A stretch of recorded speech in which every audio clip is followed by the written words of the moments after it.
Olá, esse é o terceiro vídeo de estudos da série de estudos sobre a oração do Pai Nosso. E como sempre a gente começa com a leitura de Mateus capítulo 6, a partir do versículo 9 ao 13. Portanto, vós orais assim: Pai nosso que estás nos céus, santificado seja o teu nome. Venha o teu reino. Faça-se a tua vontade, assim na terra como no céu. O pão nosso de cada dia dá-nos hoje. Perdoa-nos as nossas dívidas, assim como nós temos perdoado aos nossos devedores. E não nos deixes cair em tentação, mas livra-nos do mal, pois teu é o reino, o poder e a glória para sempre. Amém. Nessa terceira lição, nós vamos usar como base de estudo a sentença santificado seja o teu nome. Nós sabemos que o nome de Deus é santo, pelo menos nós cremos, nós cristãos cremos que o nome de Deus é santo. Até mesmo um dos mandamentos, dos 10 mandamentos, diz assim: não tomarás o nome do Senhor teu Deus em vão. Pois é, nós sabemos que o nome de Deus é santo, mas Jesus nos ensina na oração do Pai Nosso a santificar entre nós o nome de Deus. Uma das primeiras coisas que nós sabemos quando conhecemos uma pessoa é o seu nome. Antes de conhecer qualquer coisa sobre a pessoa, a gente é apresentado pelo nome da pessoa. E aí a gente passa a conhecer primeira característica da pessoa, o seu nome. Para culturas antigas, o nome revela, na maioria das vezes, alguma característica da pessoa. Muitas culturas antigas ou até culturas primitivas, as pessoas recebem nome de acordo com alguma característica na sua nascença, ou algum fato na gestação, ou algum fato que foi gerado quando essa criança nasceu, e isso então muitas vezes dá a característica da pessoa através do nome. Então o nome para as culturas orientais, para as culturas antigas, é muito mais importante do que aquilo que nós fazemos, que geralmente é escolher um nome em homenagem a alguém, ou escolher um nome próximo ao nome de alguém da família. A gente não tem muito esse critério de escolher nome por alguma qualidade ou alguma coisa que a pessoa tenha. Nós temos mais essa questão de nome, simplesmente por ter um nome. Temos que dar um nome e aí a gente dá um nome, escolhe um nome. E consenso, geralmente entre o pai e a mãe, e muitas vezes entre os familiares. Então o nome para a gente não tem todo esse peso que outras culturas têm. Na cultura bíblica, hebraica, o nome tem uma importância muito grande. A gente vai na Bíblia e a gente vai encontrar sempre assim o nome da pessoa sendo dado por alguma característica, como foi dito aqui. O nome ou os nomes de Deus, como ele se revelou nas Escrituras, falam muito do seu caráter. Deus se revela ao homem entre muitas maneiras com seus atributos anexados ao nome. Então, por todo o Velho Testamento, todo o Antigo Testamento, nós vamos encontrar Deus se apresentando com atributos juntamente com o seu nome. E é isso a gente vai ver um pouco aqui nesse estudo de hoje, alguns nomes que Deus se apresentou ou que as pessoas usaram ou atribuíram a Deus no decorrer da história bíblica.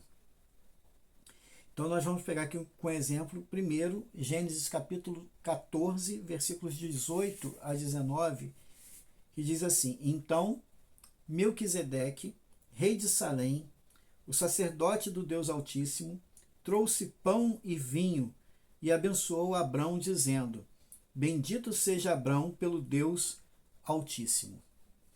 Então aqui nós temos aqui a primeira sentença, Deus se revelando através do profeta Melquisedeque, sumo sacerdote Melquisedeque, e ele dizendo: olha, eu estou aqui fazendo essa comunhão contigo, trazendo para você pão e vinho e te abençoando em nome do Deus Altíssimo, o Deus que está acima de todos os outros deuses, o Deus que está acima de tudo e de todos. Então a primeira apresentação que nós temos do nome de Deus aqui é que Deus é Altíssimo. Deus como Altíssimo lembra a todos que está acima de tudo e de todos. Que tudo que foi criado por Ele deve, portanto, submissão a Ele. Nesse ato aqui, que houve uma guerra em que Abraão participou, e ali ele saiu vitorioso dessa guerra e ele trouxe muitos pertences, muitos despojos de guerra, e ali ele então, naquele ato de ser abençoado por Melquisedeque, ele resolve dar o dízimo em reconhecimento pelo sacerdócio de Melquisedeque em relação ao Deus Altíssimo. Então, atribuir dízimo, atribuir parte do despojo que foi conquistado naquela guerra, era um ato de submissão de Abraão àquele Deus, né, a esse Deus Altíssimo que Abraão servia e que reconheceu na figura de Melquisedeque um sacerdote desse Deus. Ao orarmos, devemos lembrar que toda a ação de Deus a nosso favor é puramente favor e graça dele. Nunca podemos nos achegar a Deus por nossos méritos e nunca tentar propor uma troca, como se de fato tivéssemos algo a oferecer. Esse momento aqui que Abraão oferece dízimos ao Deus Altíssimo não foi um ato de desejar receber uma troca, alguma bênção de Deus. Não, ele foi abençoado. Primeiro ele teve a vitória na guerra, ele foi abençoado por Melquisedeque, ele reconheceu a bênção de Deus na sua vida e, em retribuição, ele contribuiu então com dízimo a esse rei, sacerdote, profeta Melquisedeque.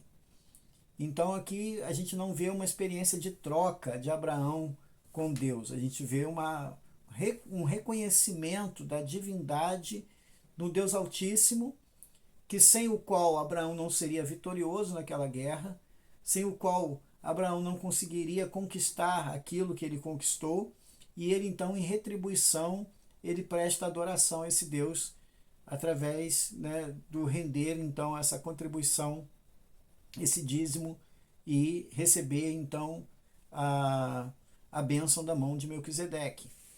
Então nós temos aqui um ato de reconhecer que Deus é Altíssimo. Quando a gente se aproxima de Deus, uma das coisas que a gente deve fazer é sempre se colocar na posição de que Deus está acima. Infelizmente, nos nossos dias a gente tem visto muita gente colocar Deus numa posição de servo. Deus não é servo, Deus é Senhor. Deus não está submisso às nossas vontades, aos nossos desejos. Pelo contrário, nós é que nos aproximamos dele com submissão. Embora a gente esteja falando sobre a oração do Pai Nosso e lembrando que Deus é o nosso Pai por adoção através de Jesus Cristo, devemos lembrar que Deus é santo, que o nome de Deus é santo, que Deus está acima de tudo e de todos. Ainda em Gênesis capítulo 17, versículo 1, nós vemos: quando Abrão estava com 99 anos de idade, o Senhor lhe apareceu e disse: eu sou o Deus Todo-Poderoso, anda segundo a minha vontade e seja íntegro. Abraão estava já próximo aos seus 100 anos. E de repente, Deus havia feito promessas a Abraão que da sua descendência nasceria, né, uma grande nação. Se você acompanhar os capítulos anteriores ali em Gênesis, você vai perceber que Abraão teve um filho com sua serva, né? E ali Deus disse: não é esse o herdeiro, né? Não é esse o herdeiro. O herdeiro vai nascer da sua esposa, Sara. E ali, próximo aos 100 anos, Deus visita Abraão, visita Sara, e Sara fica grávida de Isaque. Abraão, no primeiro momento, ele não creu que poderia acontecer aquilo. Sara riu, né? Como eu, uma mulher de 90 anos, posso vir a ser mãe? Né? Se já há muito tempo eu não tenho a regra das mulheres, se há muito tempo eu já não sou fértil. Mas Deus se apresenta como Deus Todo-Poderoso. Quando a gente se aproxima de Deus em oração, é sempre bom lembrar que, por maior que seja a nossa necessidade, por maior que seja aquilo que a gente precisa, por maior que seja aquilo que a gente se aproxima em Deus de oração, às vezes uma enfermidade incurável, às vezes um problema insolúvel, Deus que nós estamos orando, além de nosso Pai, é o Deus Todo-Poderoso. Não é o Deus poderoso, é o Deus que detém todo o poder. Todo o poder pertence a Deus. Então, está nas mãos dele fazer e realizar tudo aquilo que a gente necessita. Então, quando a gente se aproxima de Deus crendo que Ele é o Deus Todo-Poderoso, não há barreiras para que Ele possa operar e fazer milagres em nossas vidas. Deus, como Todo-Poderoso, revela o caráter de um Deus que pode todas as coisas. Portanto, devemos ter fé que, sendo a vontade dEle, Ele tem poder para atender todas as nossas orações. Ainda em Êxodo, capítulo 15, versículo 26, dizendo-lhes: se vocês derem atenção ao Senhor, o seu Deus, e fizerem o que Ele aprova, se derem ouvidos aos seus mandamentos e obedecerem a todos os seus decretos, não trarei sobre vocês nenhuma das doenças que eu trouxe sobre os egípcios, pois eu sou o Senhor que os cura. As doenças que vieram sobre o Egito eram pragas por causa da incredulidade desse povo. Se nós cremos em Deus, através de Jesus, não estamos em maldição e nem mesmo sujeitos a doenças de causa espiritual, pois temos a promessa de um Deus que tem o desejo de nos curar e poder nos dar saúde. Quando o povo de Israel estava para sair do Egito, naquele movimento ali de que sai, não sai, o faraó autoriza e desautoriza a saída do povo, e Deus começa a mandar enfermidades, as pragas do Egito. Só que o povo de Israel, que tinha a marca do cordeiro na porta, o anjo da morte que visitou a casa dos egípcios não visitou a casa dos israelitas. De maneira que os filhos primogênitos dos egípcios foram mortos, mas nenhuma casa de israelita que havia participado daquela Páscoa, no qual o sangue dos cordeiros foram aspergidos sobre as portas, nenhuma dessas casas foi atingida pelo anjo da morte. Hoje, nós não temos mais a aspersão de sangue de cordeiros sobre portas das nossas casas. Temos algo muito maior do que isso. Temos o sangue do cordeiro que foi vertido na cruz, que foi derramado sobre nossas vidas em remissão pelos nossos pecados. E esse Deus, que prometeu ao povo de Israel ali no deserto, que se eles fossem fiéis a Deus, cumprissem os mandamentos de Deus, que nenhuma daquelas pragas que vieram sobre os egípcios viriam sobre eles, porque foi uma praga de incredulidade, foram doenças da incredulidade daquele povo, da não aceitação do verdadeiro e único Deus. E esse povo de Israel, que estava debaixo de uma dispensação, de uma lei pesada, que eles não conseguiam guardar, que eles não conseguiam cumprir, tinham a promessa de um Deus que não traria sobre eles as maldições, porque, embora algumas pessoas hoje morram de medo de feitiços, morram de medo de pragas, morram de medo de palavras de maldição, aquele que está em Cristo não precisa temer essas coisas, porque o verdadeiro Deus, o Senhor que nos sara, Ele está nas nossas vidas. O verdadeiro Deus, o Deus que prometeu ao povo de Israel que não viriam sobre eles as maldições que vieram sobre o Egito, promete sobre as nossas vidas também que não virão sobre nossas vidas nenhuma praga e nenhuma maldição virá sobre a nossa tenda, porque sobre ela, sobre a nossa vida, está a bênção do Senhor. Então nós devemos crer nesse Deus que nos cura, nesse Deus que nos sara. Êxodo 34, versículo 14, diz: nunca adore nenhum outro Deus, porque o Senhor, cujo nome é zeloso, é de fato zeloso.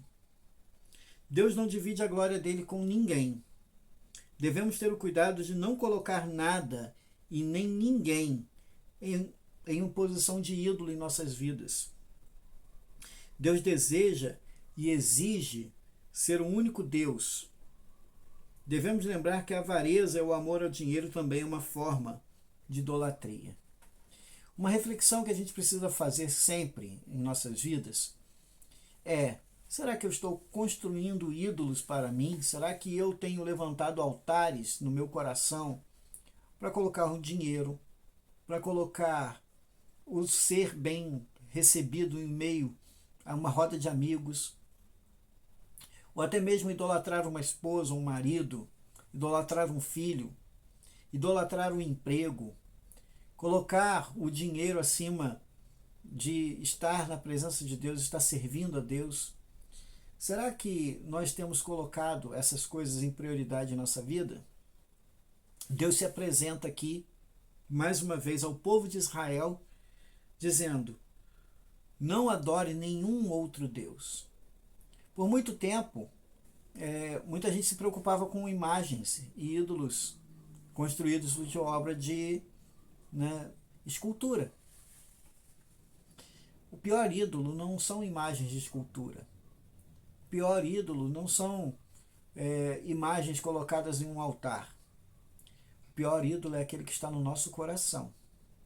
Muitas vezes a gente critica quem faz uso de ídolos, de imagens de escultura, mas nós temos um altar dentro do nosso coração para vários deuses que são muito mais vivos, muito mais presentes na nossa vida, muito mais influentes na nossa vida. Então a nossa preocupação deve ser avaliar e dizer: será que eu estou colocando algo ou alguém no lugar de Deus no meu coração? Será que algo tem sido mais valioso para a minha vida do que a presença de Deus, o estar com Deus, o ser fiel a Deus? E quantas vezes a gente é pego nesse ato de idolatria e a gente não santifica o nome de Deus o suficiente, não coloca Deus no lugar que pertence somente a Ele. A gente tem que se preocupar com essas coisas. Juízes capítulo 6, versículo 24. Gideão construiu ali um altar em honra ao Senhor. Ele deu esse nome: o Senhor é paz. Até hoje o altar está em Ofra dos Abiesritas. Interessante que Gideão viveu um momento muito complicado para o povo de Israel. Israel, no tempo dos juízes, vivia assim: um juiz servia a Deus, o povo vinha e servia a Deus juntamente, e o povo era abençoado. Aquele juiz morria, outro juiz assumia ou ficava sem ninguém. O povo se desviava dos caminhos do Senhor, o povo fazia o que era mal diante dos olhos do Senhor e os inimigos prevaleciam. E Gideão viveu um período como esse, no momento em que os midianitas estavam prevalecendo sobre o povo de Israel, de tal maneira que os israelitas não podiam colher no campo, os israelitas não podiam sair à luz do dia. E Gideão viveu aquele contexto colocando diante de Deus e dizendo: Deus, por que isso veio sobre nós?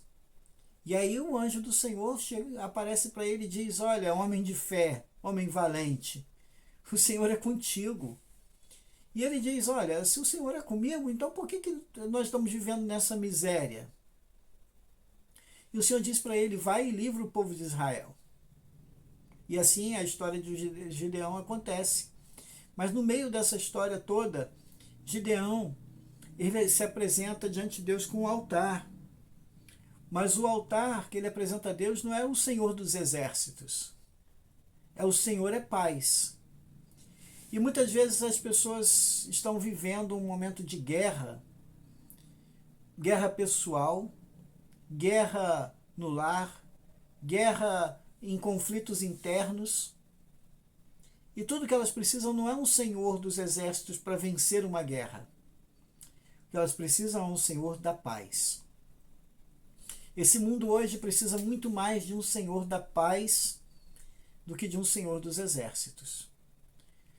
A gente, hoje, nesse prezado momento que a gente está aqui fazendo essa gravação desse vídeo, nesse exato momento, há uma guerra acontecendo no Oriente Médio, há uma guerra acontecendo entre Rússia e Ucrânia, e não só essas guerras estão acontecendo no mundo.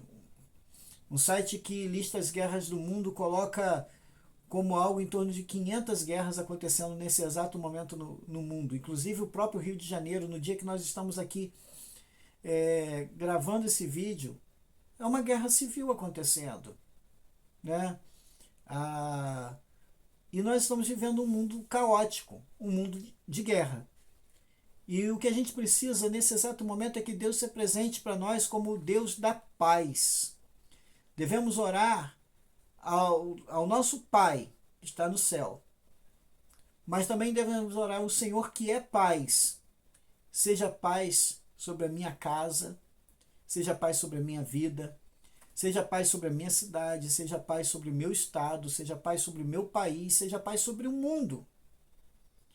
E muitas vezes a gente pensa que Deus é só o Deus da guerra. Deus é o Deus da paz. Assim Gideão levantou um altar ao Deus de paz. Se desde o princípio os homens entendessem que tudo que Deus quer entre os homens é paz, não fariam guerras em nome de Deus. João capítulo 14, versículo 27 diz assim: deixo a paz a vocês. A minha paz eu dou a vocês. Não a dou como o mundo dá. Não se turbe o seu coração, nem tenham medo. Jesus estava dizendo aos seus discípulos que ele tinha uma paz para dar para eles, mas não era uma paz transitória, não era uma paz temporária, não era uma paz que dependia de circunstâncias externas, mas era uma paz interna, uma paz de um coração não conturbado, mas de um coração capaz de entender que Deus tem o controle de todas as coisas, embora possa parecer para nós, em alguns momentos, que não é assim. Mas Deus está no controle de todas as coisas, e todas as coisas cooperam para o bem daqueles que amam a Deus, que andam segundo os seus propósitos. Assim devemos crer. Isaías capítulo 40, versículo 28. Será que você não sabe, nem ouviu falar? O Senhor é o Deus eterno, o Criador de toda a terra. Ele não se cansa, nem fica exausto. Sua sabedoria é insondável.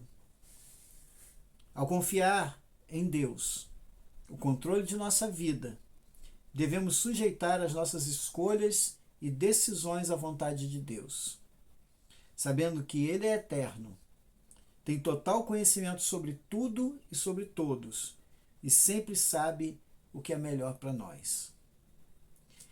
A gente tem um problema muito sério, né? Nós somos limitados pelo tempo, somos limitados pelo espaço, somos limitados pela nossa incapacidade de saber todas as coisas. Essa nossa limitação nos limita também na nossa fé, porque nós não conhecemos nem quem anda com a gente no ambiente de trabalho, no ambiente familiar. Não sabemos o que as pessoas pensam a respeito de nós muitas vezes, e muitas vezes a gente tem uma impressão errada também sobre as pessoas. Nós temos uma debilidade em enxergar um palmo à frente do nosso nariz, e por isso fazemos julgamentos e escolhas erradas. Mas já parou para pensar que o Deus que você crê, que eu creio, é um Deus eterno, que tem uma sabedoria insondável, que é onisciente, é onipresente, onipotente, ou seja, sabe todas as coisas, está em todos os lugares, conhece todas as coisas, vê todas as coisas, não é limitado ao tempo, não é limitado ao espaço. Portanto, esse pleno conhecimento que Deus tem sobre tudo e sobre todos, se a gente tivesse um pouquinho mais de fé, e isso eu falo a respeito de mim também, se a gente tivesse um pouquinho mais de fé, a gente fosse capaz de sujeitar a nossa vida a Deus de maneira plena, de maneira absoluta, consultar a Ele todas as nossas decisões, todas as nossas escolhas, sabendo que Ele consegue enxergar cada escolha que a gente fizer, como isso terminará. Se a gente tivesse essa compreensão, essa capacidade, essa fé de olhar para esse Deus, que é eterno, imortal, que é real, verdadeiro, que tem todos esses atributos que Deus tem, a gente erraria muito menos. Mas a gente é precipitado, a gente se precipita nas escolhas, nas decisões. Quantas decisões erradas que a gente se arrepende ao longo da vida? Quando a maturidade vai chegando para a gente fala assim, eu faria tudo tão diferente. Agora imagina Deus, que criou todas as coisas, que está desde o princípio de todas as coisas, porque tudo foi feito por Ele, por intermédio dEle. Enfim, esse é o Deus que nós cremos, um Deus eterno.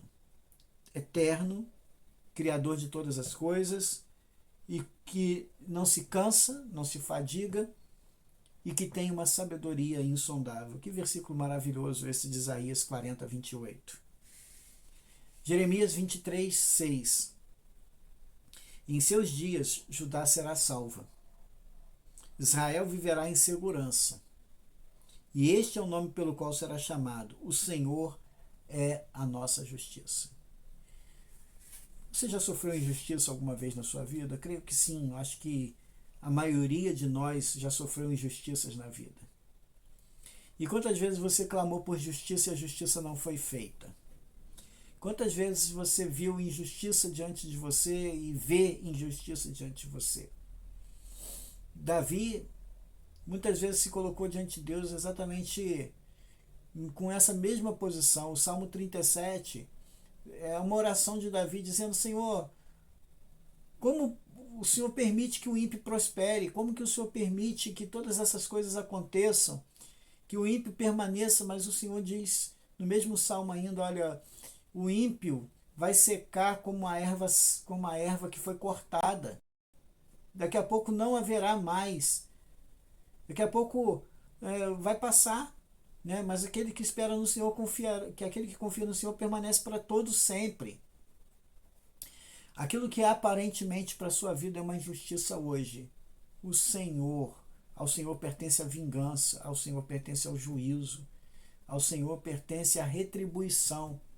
Portanto, o Senhor é justiça nossa. Nesse mundo de tantas injustiças, misérias, abusos, muitas vezes podemos pensar que Deus não se importa com o nosso sofrimento. Não, não pense isso. Deus dará a cada um a retribuição no seu devido tempo. Quantas pessoas usam o nome do Senhor? Quantas pessoas usam da religião como meio de lucro? Quantas pessoas usam a religião como meio de exercer domínio sobre as pessoas? Como meio de enriquecimento, como meio de domínio político? Essas pessoas não estão santificando o nome do Senhor, mas estão blasfemando o nome do Senhor. O nome do Senhor precisa ser santificado pelas nossas ações, pelas nossas escolhas, pelo nosso modo de viver, pelo nosso modo de ser. O nome do Senhor é santo, mas ele é santificado quando a gente que crê nele mostra para o mundo que vale a pena servir esse Deus. Que embora a gente muitas vezes seja sofredor, que muitas vezes a gente seja provado em muitas coisas, mas que há um Deus que cuida e zela das nossas vidas, e a gente percebe isso na nossa vida em cada momento, até nas horas ruins. Nós percebemos esse cuidado de Deus, esse zelo de Deus com a nossa vida. Isaías 49, versículos 14 e 15, diz assim: Sião, porém, disse: O Senhor me abandonou, o Senhor me desamparou. Haverá mãe que possa esquecer seu bebê, que ainda a mãe não tenha compaixão do filho que a gerou, embora ela possa esquecê-lo. Eu não me esquecerei de você. Nesses dias nossos cruéis, muitas vezes a gente vê mães que jogam bebê na caçamba do lixo, mães que vendem o bebê a troco de migalhas, né, de trocados de dinheiro.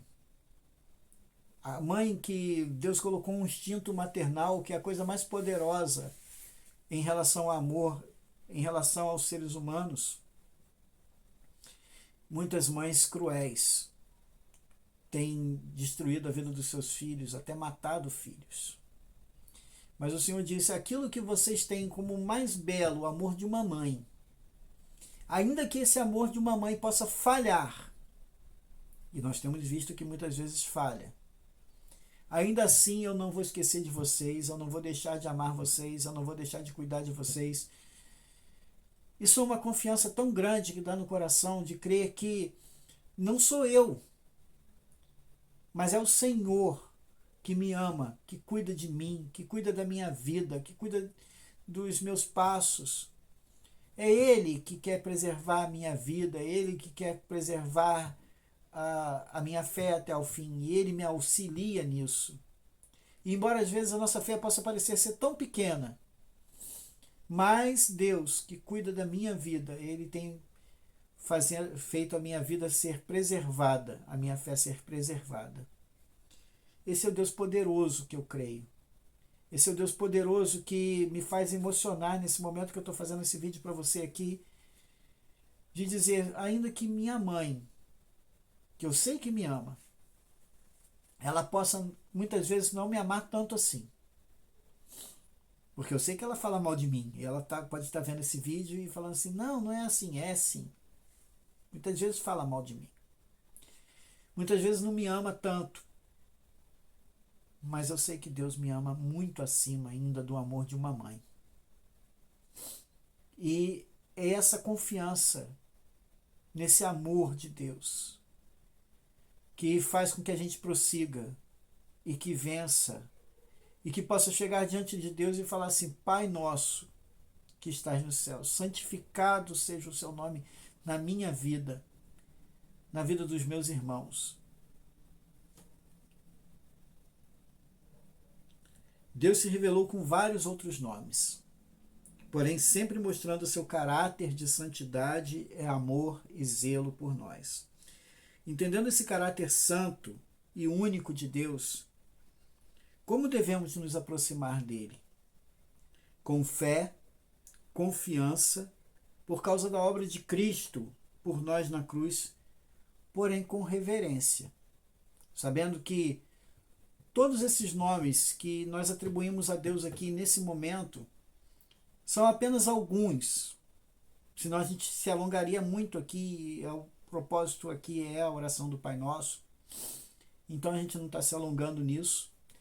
Mas só esses nomes que Deus se apresentou ou que foi apresentado ali no Antigo Testamento já nos dão uma base de saber que esse Deus é santo e que a nossa vida deve se aproximar desse Deus, santificando esse nome.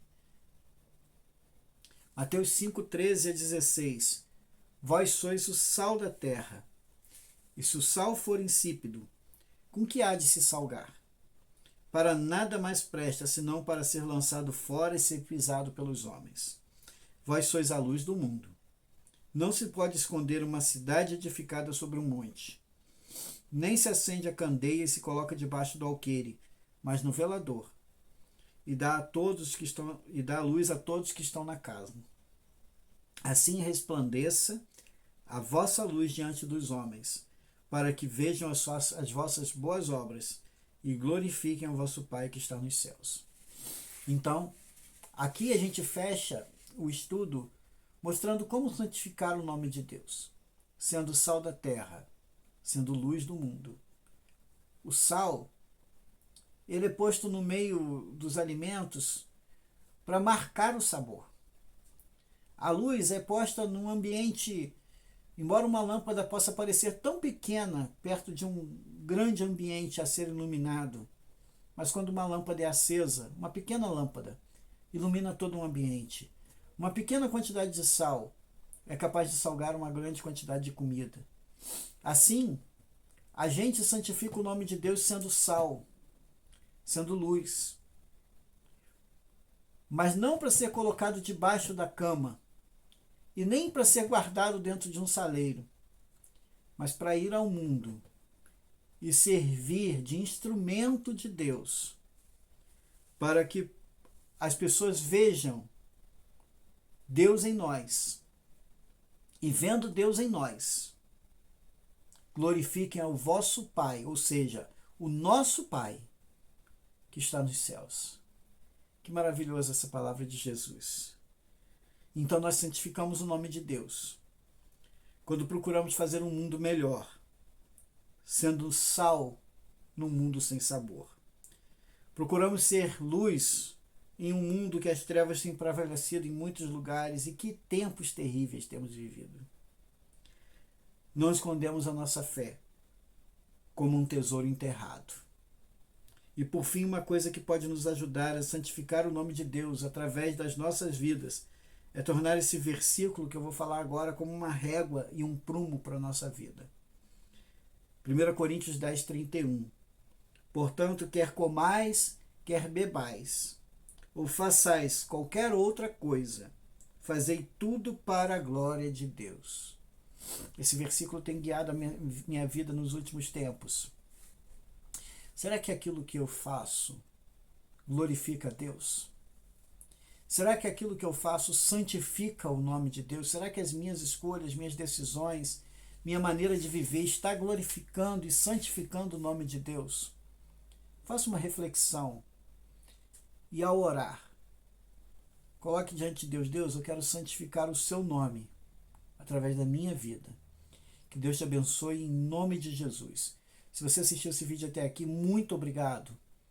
Assista os demais vídeos da série, assistam os vídeos do canal, se inscreva no YouTube, marque, notifique ali, para que você possa estar recebendo os demais vídeos do canal, sem ser esses vídeos da série, muitos outros serão feitos.